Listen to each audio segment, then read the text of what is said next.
Hey guys, and welcome back to the channel.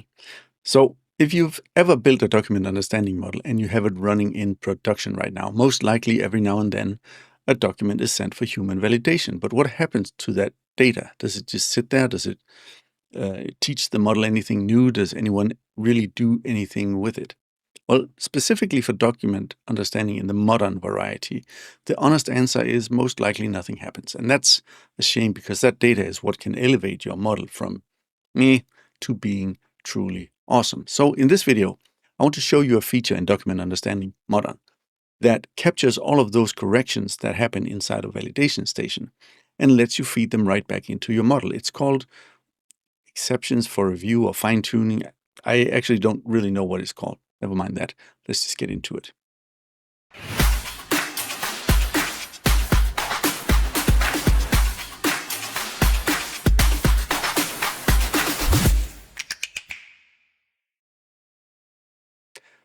So again, when you have a document understanding model running in production, some documents will cause problems. Maybe the layout is a little bit weird. Maybe a field isn't in the same place as it used to be. Maybe the OCR didn't work. Maybe the model just sucks. And in those cases, if you build validation into your workflow, the document gets sent off to validation station. And a human will look at it, fix whatever was wrong, and the process continues. Everybody's happy. That document gets handled. But the next time a document like that comes in again, the model is going to make the exact same mistake again because nothing actually changed inside the model. The validation fixed the symptom, not the cause. And if you do the math on that across hundreds or thousands of documents, that's a lot of repeated work. And after all, that's what we're trying to avoid when we do automation. So in modern projects, Validation Station will capture those corrections and make them available to you so you can use them to retrain your model. So let's jump into the platform and have a look. So here we are inside of Document Understanding, and I have just a single project here. It's called Demo. And if I go into it, we can see that I have already a model set up in here. It is trained and it is scoring at average right now. If we look in the upper right corner, we can see it scores a 67, which is not very good. But I made it kind of bad on purpose because then there's something to improve on. So if we just quickly expand the project here, we can see that I have uploaded and trained it on 10 documents so far. If we look at the document type manager, we can see that we're dealing with purchase orders. We can't really see that here, except it says PO up here. But what we have as far as fields go, we have a contact field, which is a name of a person. We have an order number, order date, shipping address, shipping amount, and then an order total. And then in a table format, we have these columns: product ID, product name, unit price, quantity, and line total. These are the fields that will make up the order lines inside of a document. If we go back and then go into the measure page and go into the metrics subpage, we can see here which fields are giving us problems. We have the contact field, which scores at an 81%. The order number field scores at 60% precision. And then finally, the order date field scores at 0% precision. That is really, really bad. So let's try and improve on that.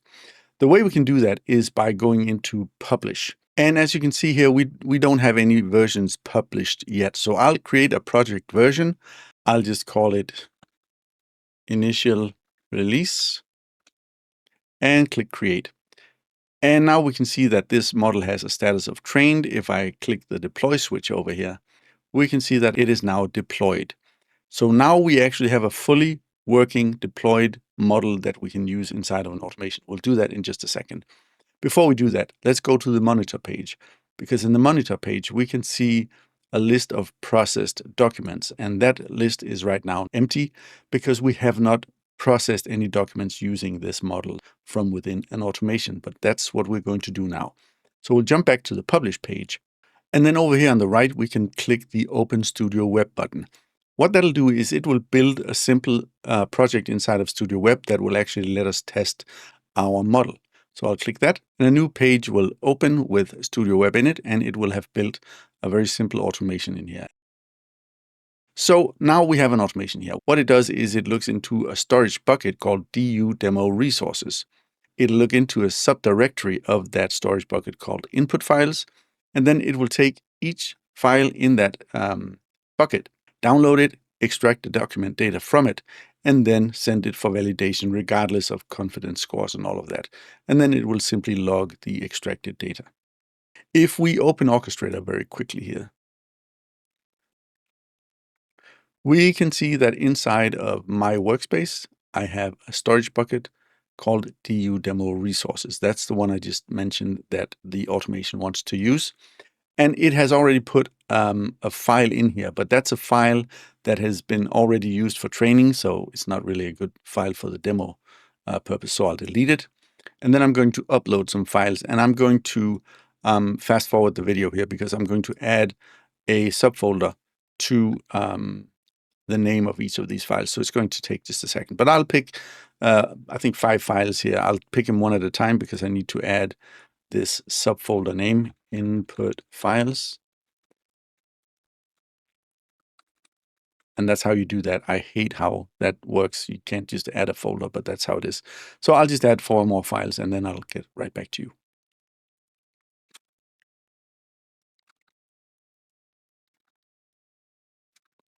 And there we go. Now we have 5 files in this subfolder of the storage bucket called input files. So I'll just close the storage bucket again. So let's run the automation.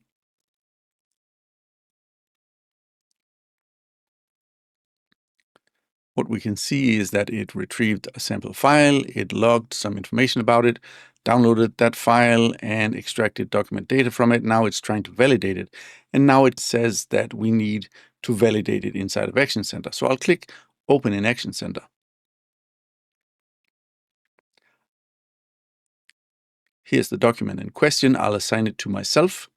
And then we can see that the order number, for example, has not been extracted. The order number is, I know these documents are in Danish. You'll have to forgive me for that, but the order number is this number up here. So if I click the order number here and then use the, in this case, M keyboard shortcut, it will actually select that for extraction. And for the order date, it has actually selected the delivery date. I know you can't read that, but I can. So I will, again, use the R keyboard shortcut after selecting the order date here. And now it selects the right one. And then I can select these 2. This is the name of the contact. And that is the keyboard shortcut C. And now I have that.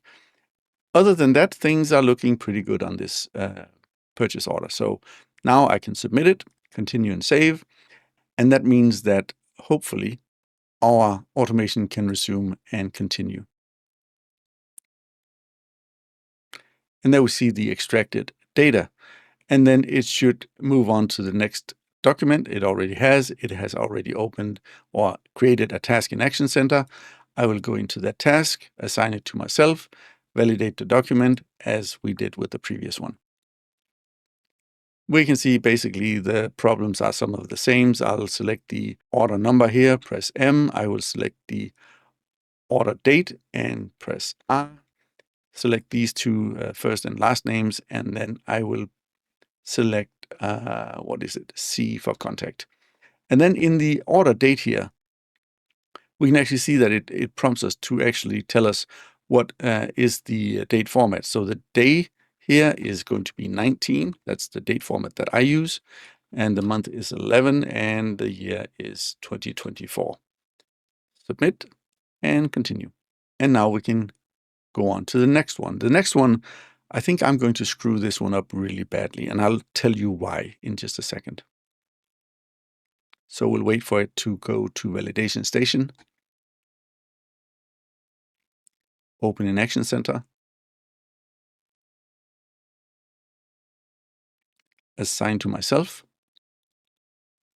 And then I'm just going to make a mess of this. I'm going to say that this up here is the contact. This word right here is the, actually we'll say that this is the order number. There we go. And then we'll just say submit, continue and save. So we didn't do our model any favors by creating this really bad annotation or validation. We'll resume. And then the next couple of validations, I'll just create them and I'll do them as well as I can and just do it very quickly, fast forward the video so you don't have to watch me do this.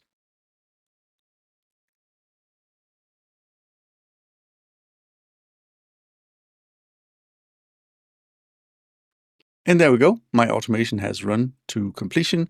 That means I have actually been through all 5 of these documents and their validations. So I'll just close all of these Action Center tabs up here and then go into my project. And if I go to the monitor page now and go into the processed document list, we can see here that 5 documents have been processed. What we can also see is if we go to the build page, the exceptions for review count is still 0, but if I just click refresh, we'll see that it says 5 now. And this is the important stuff, because now if we click this button, we get into that list and we can see that we have these 5 documents. It says they are up for review. We can see the project version, when were they processed and who did it and all of that. Who did the validation? That was me.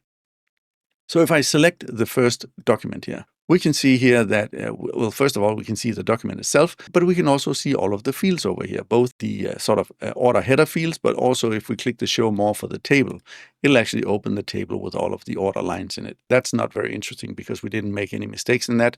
But in the order header, we can see that the contact and the order date field in this case has these yellow dots next to them. So if we expand those, we can see that the predicted value was Kassen, which is part of the logo up here, which made no sense. But the corrected value that we selected when we validated it was the name of the contact person. And it has actually been pointed to that inside of the document. That's what the reference means. So this actually looks really good now. So we will select down here, use for fine tuning. If we wanted to make more corrections to this validation, we could actually select Annotate and then make our own annotations and then submit that into the training data. But we'll just select use for fine tuning, select OK. We'll see it's processing. And while it's doing that, we can just go on to the next document. And again, this is one where only the contact was corrected from, again, part of this logo up here to the correct first and last name. We will select use for fine tuning. We can select the next document. And this is the one where we really screwed things up, where we said that the order number is actually part of the date. Now, we could, of course, annotate this and make it right, but just to show you that we can also do what are called exclusions, we can just click exclude here. And that means that that document is thrown away. So it's not used for retraining the model. We'll select the next one. That one looks good as well. We'll use it for fine tuning, click OK. And the same with the last one, if I remember correctly. We can see all of the data now looks a lot better than what it was before. And it even, now knows that the date format should be like this. So over time, it should actually learn that. And I'll click OK. Great. Now, if we go back to the build page and do a quick F5, we can see that the exceptions for review now is 0. We can also see that inside of our model here, we have 14 documents. We used to have 10. We then ran 5 through validation station, but we threw one away. We excluded one. So these 4 here at the top are the ones that are now going to be included into the model next time it trains. So I'll have to wait for that to happen, because right now it's just still saying, 67% up here at the top, but pretty soon it should start retraining, and then we can see what happens once it has done that. Okay, great. So a couple of hours, actually, a few hours have passed. The training only took a few minutes, but I had to run out and do some stuff. But anyways, the training is done, and now we can see that we have a new score for our project. It's rated as excellent, and if we look at the project score, it's at a 91 now instead of a 67 as it was before.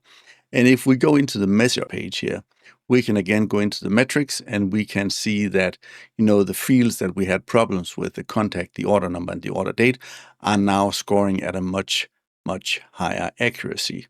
We can also do something else. We can compare models. So right now, we have the current model versus the initial release model 1. And here we can see the difference between the different fields in each of the models. You can also download advanced metrics if you want to. We're not going to get into that here, but you can see that we now have a much improved model that we can then release or publish, and then have our projects use that model. What you can also do, and this is an important point, is that if you have different environments, like you have a development environment, you have a testing environment, you have a production environment. What you can do when you have a published model is you can actually go into the published version and then go to export model training data sets up here. And then you can actually select to export data. And then you can select, the document type you want to export. And then you can decide which of the published models or versions it is you want to export. Then you can go into another environment and then import that data into that environment or that project. And then you can try and play around with the model and see if you can improve it there before you release it into production. It's very easy to do. I'll just show it very quickly. If I go back to the document understanding main page here, what you can do is I'll just create a new project here, call it tests. Click create, add a document type, select custom, type in PO, add, and then instead of uploading individual documents as I would if I was just building a model from scratch, I can just browse to the exported model I just exported and double click that, and it'll actually unpack that zip file with that export and find the individual documents in that. So you have actually, once this has trained, it hasn't trained yet, it has imported, it says training not started. In a few seconds, it should start training that model. So you'll see a model absolutely identical to the one that we started on just at the beginning of this video. Now, regarding this whole concept of fine-tuning our models, this is something you want to do fairly frequently, because when a document is placed into the exceptions for review sort of bucket, it's not going to stay there forever. I think it's after 90 days, it'll actually just disappear. So make sure that documents that are placed in the documents for review queue are actually reviewed and then included or excluded into the training data set. So the exceptions for review or fine-tuning feature is really something that adds value to your model, because the people who validate the documents don't just validate that one instance of a document. They actually provide information that will minimize the need for validation for following documents that are like it. So that's a really, really good feature, I think. I also think that what I've seen, at least with classic document understanding, where the retraining is automatic based on the validation data, in the modern project, because you have sort of a human in the loop for the validation part, or not just for the validation part, but for the retraining part as well, I think the quality of the retraining data is higher. So I think with fewer steps, you can actually achieve a better performing model. Again, you need to remember, this is only something that works in modern projects. And yes, as you can understand, and a few people have asked me, can't we do automatic retraining in modern projects? No, you cannot do that yet. I don't know if it's coming, but for now, it's a manual task. Anyways, that's pretty much the end of this video. If you liked it, please don't forget to give it a thumbs up, subscribe to my channel. There's lots of both IXP, document understanding, and agents stuff coming out fairly soon. So make sure you follow me here on YouTube, and also follow me on LinkedIn. I'll connect over there if you want to. Anyways, thank you for watching. See you in the next one.